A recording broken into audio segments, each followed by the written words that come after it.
üzr istəyirəm. Bir 5 dəqiqəlik video çəkirik. Olar 5 dəqiqə. Əsasən narsist insanların, daha doğrusu valideyn atası narsist olan insan var. Davamlı tənqidə uğrayır. Onu həmişə atası tənqid eləyir və əzir, belə deyək, lağa qoyur və bu kimi şeylərlə çox rastlaşır. Gələcəkdə münasibətdə olduğu insanla, hətta heç münasibətdə deyil, hansısa bir insanların içərisindədir, kimsə onu lağa qoymağa başlayır. Ola bilər ki, bunu belə o sevgi kimi qəbul eləsin. Bəlkə düşünənlər olacaq ki, necə ola bilər bu sevgidir, amma o ona yaxın gəlir. İnsanın bildiyi şeyi yaxın qəbul edir. Bilmədiyi şeyi isə uzaq qəbul edir. Aha, insanın bildiyi cəhənnəm, bilmədiyi cənnətdən daha güvənlidir. Maraqlı ifadə. Doğrudan da belədir. Bu onun konfor alanıdır. Bu sevgini bu cür görüb. Hətta bunu güc kimi görmüş ola bilər ki, məsələn, atası güclü idi. Tutaq ki, onu tənqid etsə də, onu hətta fiziki zorakılıq etsə belə, onu qoruyurdu. Bu adam da əgər bu zorakılığı eləyirsə, deməli güclüdür və məni qoruyacaq. Yəni burada müxtəlif əlamətlərin, amillərin təsiri ola bilər. Hər kəsin yolu fərqlidir, hər kəsin düşüncəsi, hər kəsin... Əslində ehtiyaclarımız fərqlidir. Hər kəsin ehtiyacı başqadır. Sənin ehtiyacın olan şey kiminsə münasibətində olanda düşünürsən ki, səndə bu münasibət olsaydı, səni xoşbəxt eləyərdi.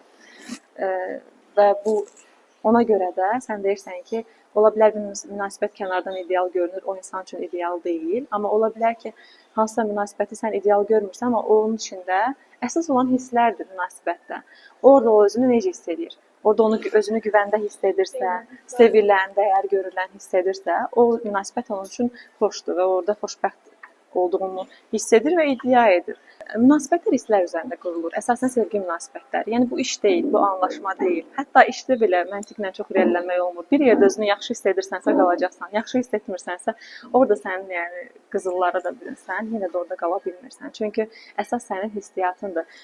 Romantik münasibətlərdə hissiyat üzərində qurulur, güvən üzərində qurulur, qayğı, sevgi üzərində qurulur. Yəni ümumi desək hisslər üzərində qurulur.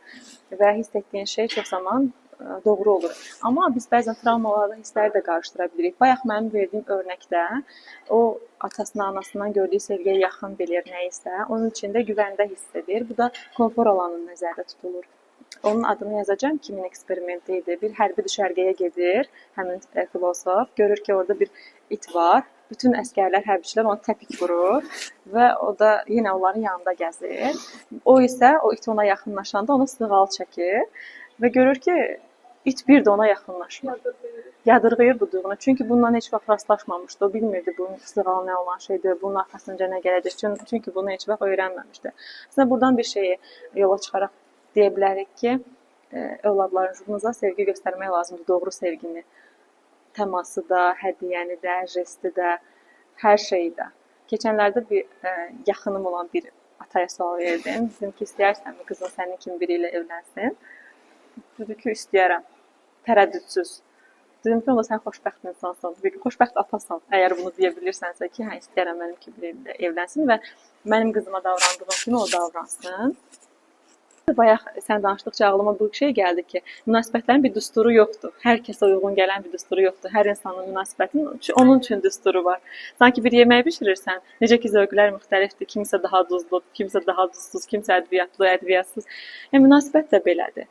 Hər kəsin öz düsturuna uyğun bir insan qarşısına çıxır və onunla münasibət yaşamağa başlayır. Yaşadıkca da təcrübə edir.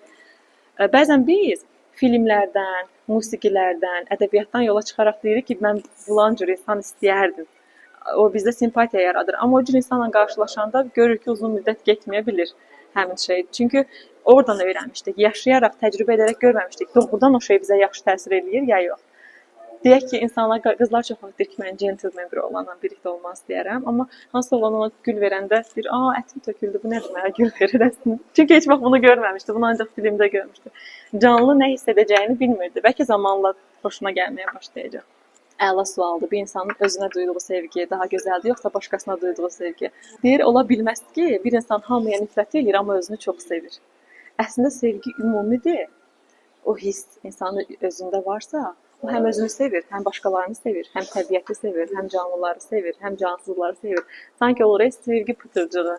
O insanın içində varsa, ilk olaraq təbii ki, özünü sevmək çox önəmlidir. Çox, yəni başlıca şərtdir. Çünki özünü sevmirsənsə, başqasını da sevməyəcəksən. Özünü şərtlərlə sevirsənsə, başqasını da şərtlərlə sevəcəksən. Və özünü sevmirsənsə, başqasının sevgisi də sənə inandırıcı gəlməyəcək.